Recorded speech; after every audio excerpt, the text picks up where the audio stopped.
轩，是现在的旅游真的千奇百怪。你可能想象，你的房间外面现在是动物园，你住在房间外面，竟然有一个老虎在你外面走来走去。宝姐，这个是在澳洲坎培拉国立动物园哦，它里面有18间房，特别精心设计。澳洲的动物园，对，你看到这是餐厅，餐厅外面就有狮子跟母狮子一起互动的空间。所以我在吃饭的时候可以看狮子。对，然后你可以一边吃自助餐，一边吃牛排，一边看他们吃他们的东西。吃牛排。对，但问题是，它会闻到我的牛排。哎，不会，它的整个防弹玻璃啊，其实隔绝得很好。但这个更是卖点，18间房间里面有好几间外面就是各种动物的自己居住的围栏哦。你看，有这一个长颈鹿。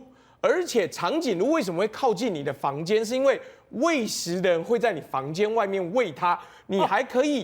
那个喂的人不是房客，哎，那个喂的人是工作人员，他故意在你的门口喂给他看。对，但等等，如果你想喂长颈鹿房也可以，你可以在你的阳台上喂它吃树叶。所以你看到没有？小朋友跟住房的人也可以喂。他会虽然卡其夫的是工作人员，是，但他可以把东西交到你的手上喂它。对，所以在这个状况之下，你要喂长颈鹿或是看长颈鹿，你多半要住在2楼。可是如果你想要走出去就是哎，对，这是可爱动物，就是那种小的鹿啊、小的这个兔子之类的生物，在房间外面，对，是在你家的庭院可以有。但如果你想要狠一点、凶一点的，有黑熊跟老虎。黑熊，哎，而且它的房间设计很棒哦，因为你如果要跟熊在一起玩的话，熊有自己住的地方。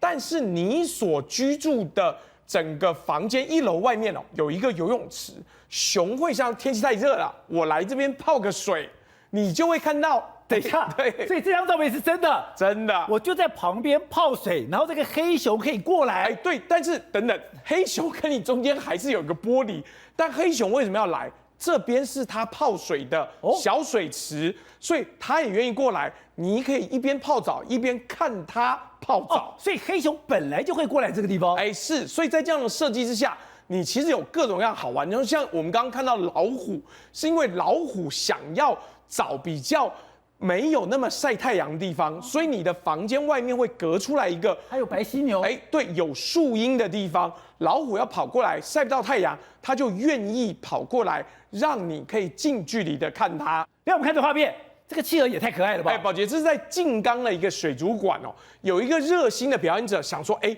我来这边表演溜溜球怎么样？没想到企鹅看得很着迷，头还会跟着动来动去。